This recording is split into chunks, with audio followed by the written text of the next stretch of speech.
I think the most interesting feature that we're seeing evolving is the diaspora city, so the distributed city.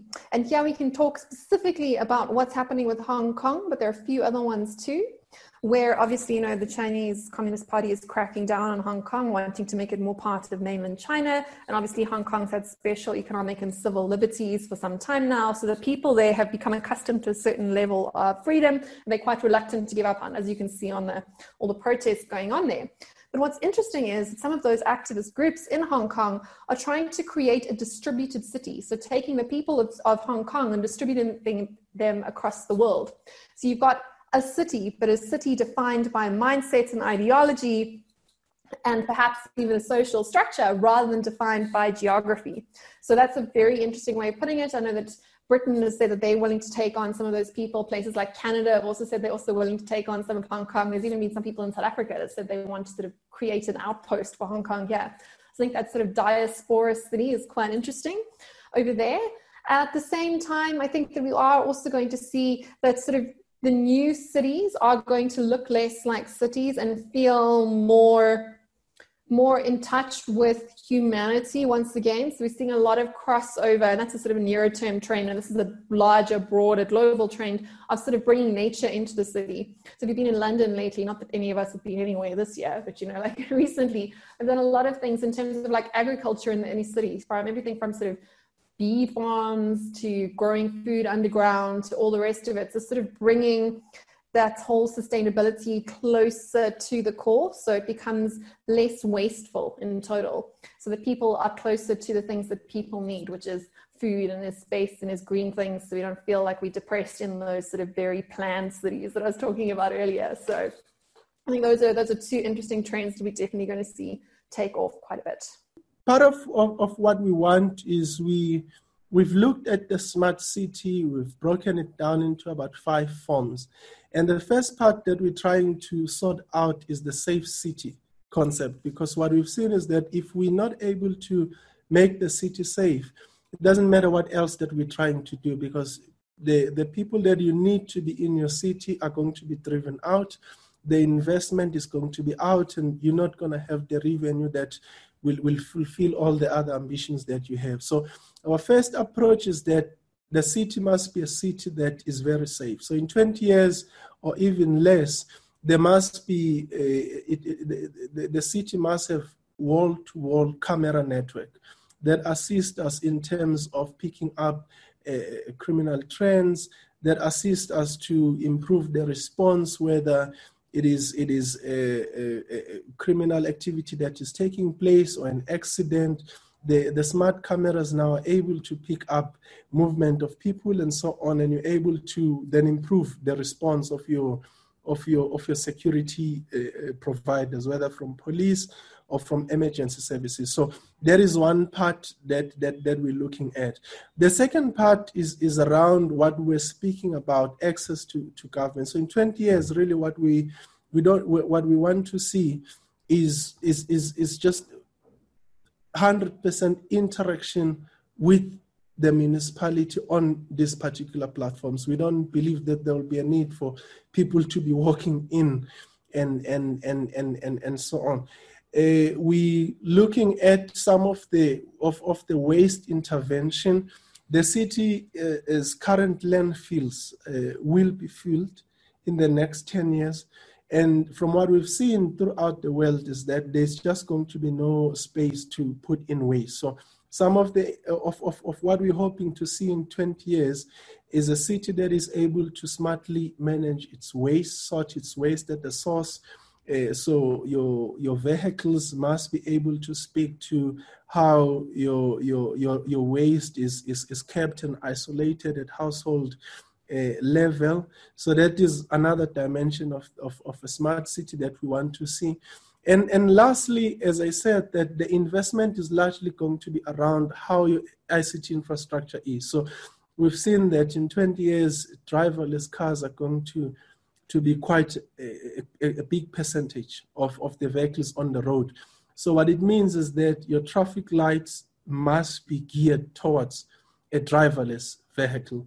It means that your 3G network and so on, everything that supports IoT devices, the numbers that we see and we're going to see in 20 years, you must have the right environment. So we're trying to create that enable environment now through these particular strategies and plans that we have. So we're looking at different segments of our smart city strategy, and we're trying to imagine how the world will look like in 20 years, and then what are the things that we need to start doing now, and they're underpinned by some of the initiatives that I'm speaking to. The city's journey for the next 20 years is one primed on becoming more resilient.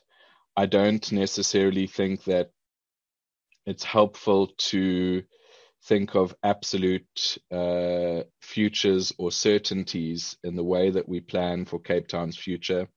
We know aspirationally that we want to create more economic opportunities. We want to have a more equitable society that addresses the historic legacies that Cape Town has been confronted with, but in a way that is working with our potential to be more economically competitive, to have greater access to natural resources such as water, and to have a more definite water future, as well as a more sustainable energy future, which I think is the concern of most South African, if not all South African cities at the moment. And that compact, which is being worked out now, obviously with players in the energy sector, is of vital interest to the sustainability of Cape Town in the future. And so I think that helpfully for what we want to achieve in the next 20 years is getting the balance of managing the shocks and stresses that we are encountering right, and always with that goal of unlocking economic and social value and creating a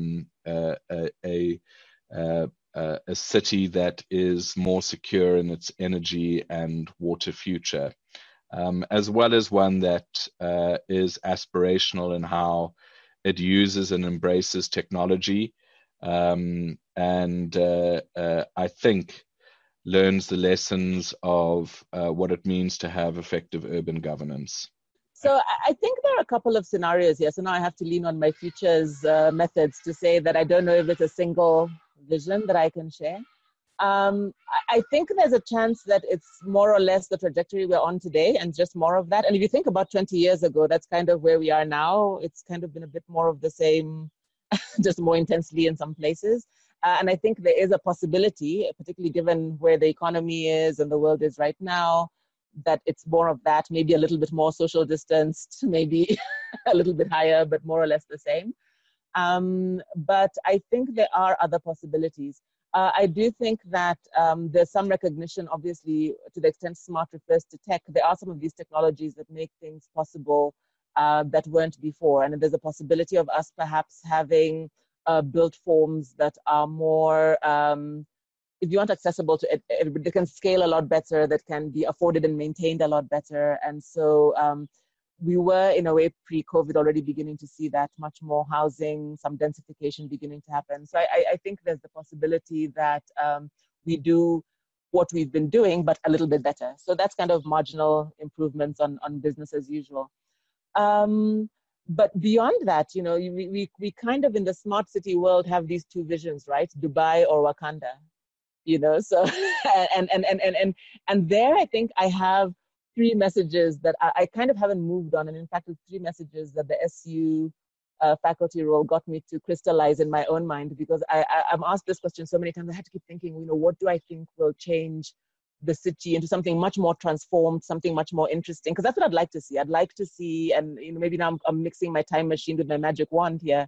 I'd like to see cities. I'd love to go to different places and see different cities. I'd love to go to Joburg and see a city that I could never have imagined if I was sitting in America. I would love to go to Umtata and find, wow, this is really interesting. I mean, this is something that wouldn't be in Gauteng because it's not Gauteng, it's Umtata, it's in Eastern Cape. I'd love to see that kind of specificity, that kind of flavor, that kind of diversity in places. And for me, there are three things. So these are the three messages that I kind of haven't really moved beyond, and I'm yet to convince myself that there's something else worth saying. The one is the imaginaries. I think we've got to have and find new images, new ideas, new narratives of what cities can be that allow that kind of variety. And in that regard, there's some work I'm doing with my a collaborator, Teresh Govender, on that, this idea of what, how do we play with the metaphor of the city? How do we play with different representations? We've all seen the renderings, we've all seen the kind of watercolor, either watercolor paintings or the CAD renderings of the future city, Lagos, Joburg, Kigali, whatever. We've got to get beyond that. And so there's something about our imagination that needs to be expanded to where we can imagine an Umtata that looks quite unique and fabulous, and a Joburg that does too. So the new imaginaries, I link that then to the idea of new processes. We're going to have to work differently to get to that kind of a vision. And for me, the big catch piece there is participation, and you raised it as well. How do you work with many more people in much more inclusive ways? And there's some of these ideas around human-centered design, different kinds of forms of, much more radically participative approaches. I think we really need to explore that. And then the last one is new institutions. How do we actually allow different things to happen? And that's everything from whether it's the planning regulations to what I was talking about earlier, how officials understand their mandate, what the politics of the day allow, what capital is willing to invest in, what consumers like you and me believe is acceptable as a home or a house. If we all want to buy the same thing, then the market produces the same thing. But if we are open, if I'm living in Umtata and I'm convinced that there's something special about being there and that there's something unique that we have to offer, then maybe my patterns of consumption, maybe my imagination, maybe what I'm willing to experiment with also needs to be informed by that. So those are the three ideas I'm kind of still stuck on in terms of what I think will get us to a future that looks different and much more exciting 20 years from now. From a technology point of view, there's no doubt that we're all going to become more and more tech savvy. I think the last 20 weeks have taught us all, including my 89-year-old father, to become much more tech savvy and accessible. And as a result, tech and apps are going to be much more part of our lives, which means we're going to know what's happening in our street. We're going to know when the bus is arriving. We're going to know all sorts of things. How many parking bays are available in building. I think buildings might start sharing their parking bays instead of holding onto them for themselves. So tech is going to definitely change our lives, or the way that we engage with our city. How different will the physical fabric of our city look?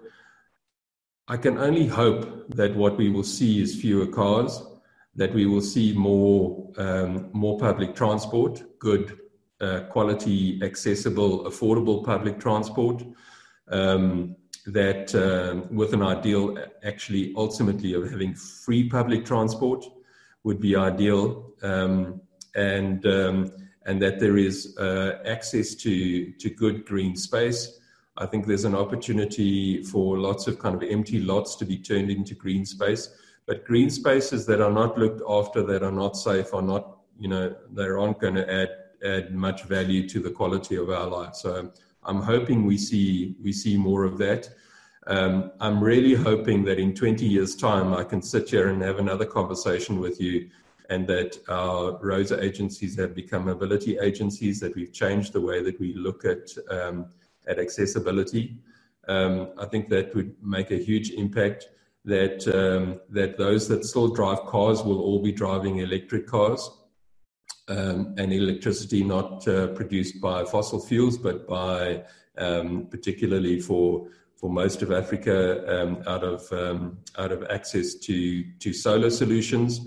I'd like to see all our buildings have rooftop gardens, have urban agriculture in them, that we have good natural ventilation corridors in our cities and our suburbs, that there's fewer roads, that all the roads that are dual lane become single lane.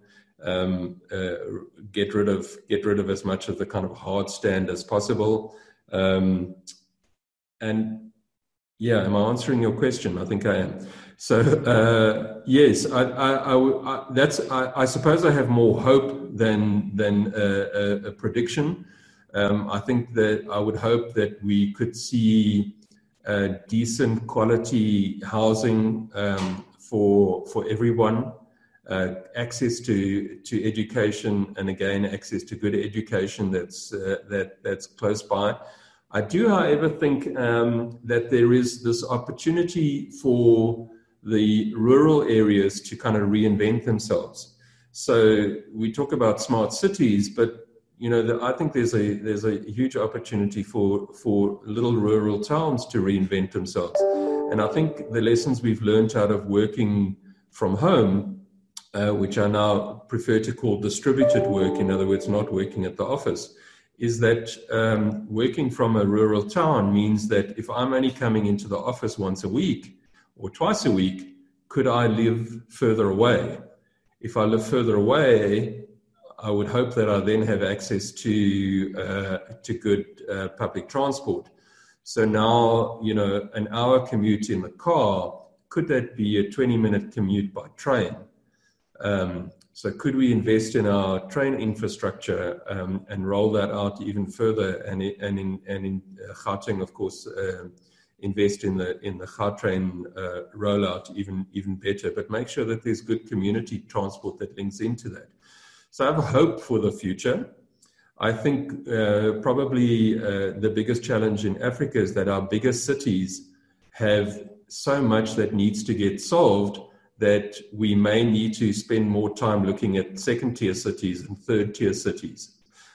So that's not to say that we ignore the big cities, but that there are maybe better opportunities to solve many of these questions in the second and third-tier cities. So in 20 years' time, I think that we would have embraced probably a very new set of technologies. I know we talk about cloud being the future. I am on a cloud competitive kind of route of where I do believe we will have kind of the best of breed technologies coming into the future, as opposed to the monolithic type of ERP system that we have now that has done us well up until now. But I think that, the natural kind of transition from that into now being mature enough to move into a breed of the best systems that are out there will be what we will see in 20 years' time. I also think that, we'll start to see quite a change in terms of just having more data with the different types of programs that we will run, and that allowing us, therefore, to make more effective decisions as an organization that is more data-led as opposed to led by assumptions at this point in time or in certain spaces and areas of the organization. Well, of course, I have that beautiful vision of a very green city with a modern skyline and all that.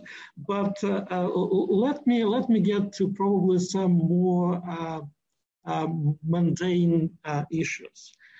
I would like to see Ugandan cities in 20 years more pedestrian and bicycle friendly. Being a pedestrian and being a bicyclist in Ugandan cities means taking risks. You do it at your own risk. So, proper bicycle lanes and sidewalks and also a system of pavements and sidewalks that would allow pedestrian movements from point A to point B would be part of my vision. Then I believe what is also important, I've mentioned green cities, of course, but for this, we need cities with adequate and vibrant public spaces. We produced last year, together with colleagues from Makerere University, a study on public spaces in Ugandan cities, using 2 Ugandan cities as case studies. Incidentally, both of them are the new cities now. So what we have found is that at the current rate of loss of their public land, they will run out of their public space completely in 10 years. And this is yes. And so protecting the public space, increasing public space, and making public space usable for a variety of activities, economic activities, cultural activities, interaction, is part of a vibrant and smart city. And it is also very important for local urban economies as we know them, because as you may know, the informal business is mostly conducted in public spaces. So again, keeping those public spaces friendly to informal businesses is a good contribution to local economies. And my last point, I would also like to see future cities more gender sensitive and women friendly. We had, unfortunately, a spate of murders of women about a couple of years ago in Uganda, in the central part of the city. And as you can imagine, it all happened in some deserted places, in dark corners, in places that proved to be insecure for women. So again, we need to think, or that the city planners, together with urban communities, it's not only the task for city planners, of course, it is the task of the entire community, is to think about how to make cities safer and secure for women, reflecting, taking into account their mobility patterns, their movements, their needs, and reflecting it in road plans, in traffic plans, in the infrastructure. Also looking at the facilities that would reduce the burden of their care work, that would also help them to fulfill the traditional functions that the society assigns to them, for better or for worse. We understand that changing those perceptions is a generational process, and it will not happen overnight. It is a reality, but helping women to cope with that reality and to improve their opportunities through a more gender-sensitive urban planning and urban design is quite possible, and something that definitely should be done.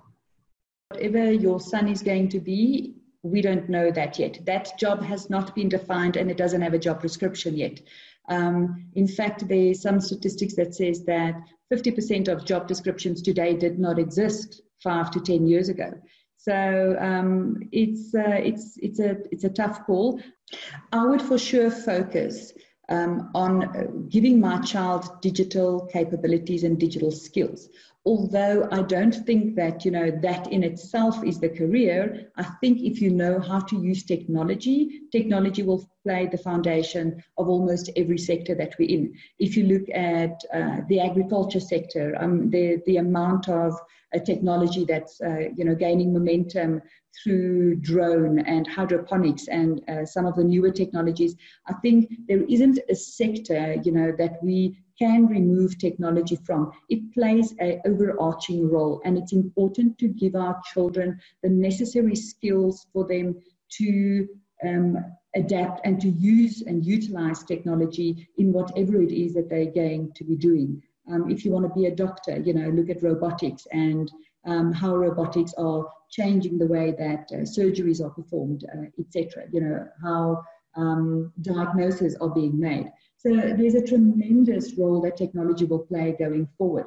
I think from a city's point of view, I think we're going to start entering what is called the low-touch economy or the low-touch environment, where, we won't be touching as many things. We'll see a lot of more technologies coming into play where doors will automatically open, facial recognition, which will allow you access to your offices, real low-touch environments, which will recognize you and who you are, identify you.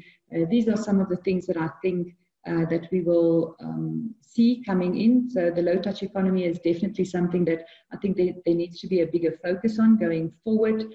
At least if we want to keep pace with global trends, that's certainly where it's going. And then, of course, any smart city and any future city, the foundation of a future city is still built on the technology and the communications networks. So if we haven't got adequate communications networks in the ground and if our telecommunications infrastructure is not adequate, we won't be moving.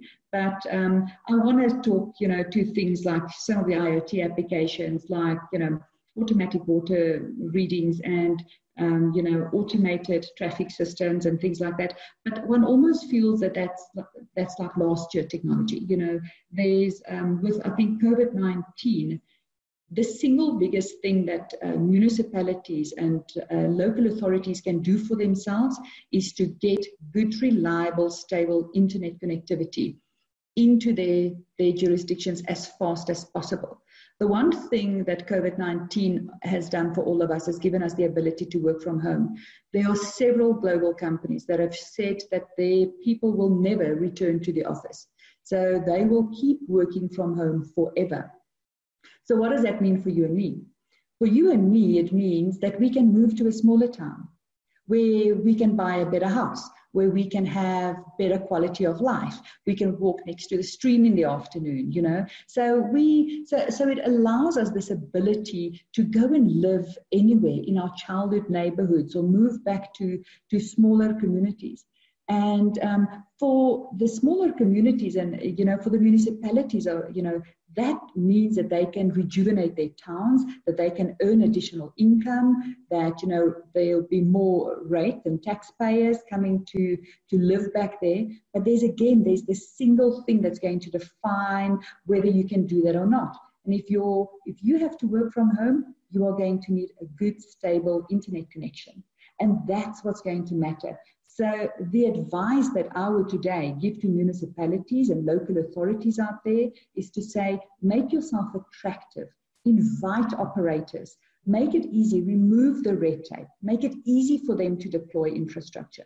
Not at all cost. Obviously, we have to have standards in place, but adopt standards, make sure they deliver the connectivity at a particular standard, and then invite people. Make sure that everybody knows that you are one of the smaller towns or cities that are gearing up so that you can have an influx of people exiting the major metros. And I think it's important for the major metros as well. Dan, urbanization places tremendous pressure on the large metros as people come in to, look for work in the cities. If we can facilitate a work from home culture and people can start exiting the major metros, I think it's a win-win for everybody, for the work from home community, for people wishing to work from home, and of course for the municipalities in smaller jurisdictions. I mean, I hope we would see a more lighter side of that. I hope in 20 years, you would start to see cities sort of take action and really control their own smart and data-driven agendas, and really use technology to democratically place citizens at the center, and go beyond just sort of information dissemination and to sort of actively collaborate and participate with citizens to collectively sort of delivering cities that are better for all to live in. And I mean, I think we've seen that in cities overseas, like Barcelona has been really great in sort of having a citizen-centric model to data and smartness, if you will, and sort of really driven active participatory citizenship. So that, I think, is a great example to follow. I do think we need to find our own way of doing things in South Africa. But I hope that we can start to see cities really get those institutional shifts and political will to start to build internal capacity to sort of use smart technologies for the right reasons, sort of ethical reasons and reasons that can benefit all of society in the country. A vision of what can come. It's not foresight. It's not a forecast. It's a foresight based on the trends that we have now, based on the weak signals. We can just project what we can have. What I can see in 20 years in African countries, I can see great opportunities in terms of artificial intelligence implementation. I can see autonomous driving cars. I can see drones. I can see vertical farming. I can see young people, a good percentage of startups in IT. I can see, some cities in Africa like New York, in terms of urbanization. I can see a lot of innovation labs. I can see a lot of potential because the Africa has a great wealth, which has the talents, the young people, and countries like Europe and America, they don't have this. They want to attract these people to them.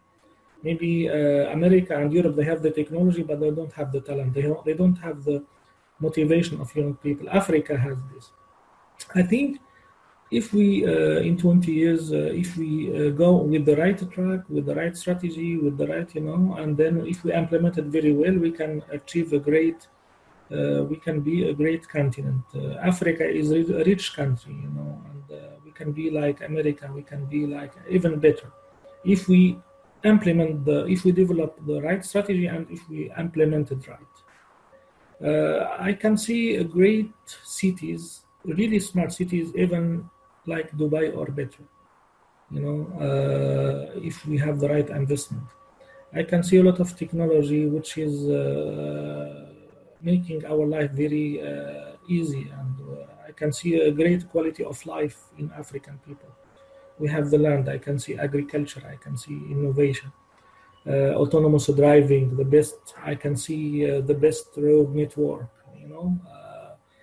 I can see a lot of things, but again, if we have the right strategy and if we have the right ecosystem to implement it. This is my imagination.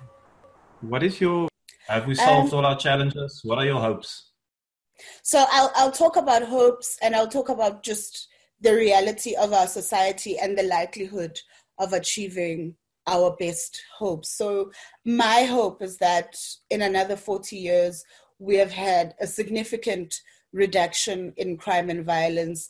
We have increased human well-being in our cities, and we've shifted from a very market-based, profit-driven way of looking at cities, their economies, their spaces, and created really, and I think COVID-19 is an opportunity to recalibrate and to rethink how we include. And so it is my hope that we have inclusive economies, we have undone spatial inequality, and we have more peaceful societies as a result of more inclusive economies, more inclusive spaces, and that everybody is in a position to be able to improve their lot. And so I think currently we say that, and there's evidence that backs it up, to say that cities are places of opportunity. I think more than any other place, cities are the best opportunity to improve your lot in life. And it's true. Average incomes are higher in the 8 or 9 larger metros than anywhere else in the country. And so how do we really, really, really leverage that so we include more people, we have more sustainable livelihoods, more sustainable incomes, and then you begin to have an impact on the state of violence and crime. And you have safer cities, you have a more peaceful society. So it's my hope that in another 40 years, we've had significant impact using the evidence that we've generated on the state of violence and crime. I think South Africa generally as a country is a country of great potential, but that potential is significantly challenged by the state of crime and violence. And if we can get that right, we can have greater success in every other aspect. Yeah. In terms of like, I equally have a cynical view. We equally, depending on the choices we make going forward, depending on whether we take on the lessons that have been presented by our current situation, we could equally regress and the situation become worse. And it's not something I want to see, but in being realistic, I would say that our choices today and now will significantly determine whether we land on the positive or on the negative side of that. Yeah, I don't want to be too cynical, but I think it's very important I think this is definitely a moment where we as a country and as a society get to decide who we are going to be. 20 years from now, there will be more automated vehicles, obviously. I don't expect trains to have human drivers. We are going to see scenarios where aeroplanes fly themselves more than ever. Drivers would just be there merely to give new instructions, such as, for example, you're flying to LA and you decide along the way that, hell no, maybe I must go through Montreal in Canada. Then you provide a new set of instructions to tell your, by then, unmanned aircraft to go via Montreal. And the landing in Montreal will be seamless, will be automated. And we can see some of these things coming through with 5G. Elon Musk satellite networks. In the future, I know they're talking lots of satellites, well over 40,000 satellites. But those microsatellites would be providing guidance for even more precise travel routes. And then number two, landing in any specific space would be more precise. And we're seeing that happening all over us. So technology will be self-supporting, aircrafts will be autonomous, and basically machines will be more prevalent. We are most likely not going to be working long hours, to a large extent be enjoying the benefits of machineries and sending machineries instructions to say, do this for me, do this at a specific time. You probably wouldn't feel the need to go and switch on your heater or your aircon. You'll probably be pressing some button, whether that is on your tablet or on a cell phone or on a laptop. You will be sending a whole lot of instructions to machines.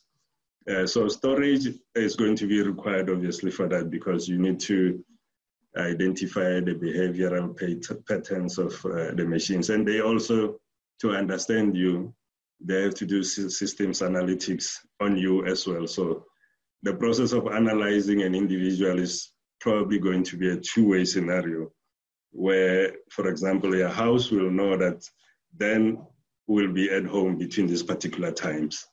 And for that matter, your house will probably know that you are traveling about 5 kilometers from home. And then based on a set of instructions, it might tell you that, well, switch on the temperature to about 24 degrees because that's Dan's comfort level. by the time you arrive home, the environment is perfectly right for you. And when you're away from home for a weekend, probably the house will know that switch off this, switch off that, and therefore just run purely the basics to ensure that the household continues. So yes, that's the world that I see going forward.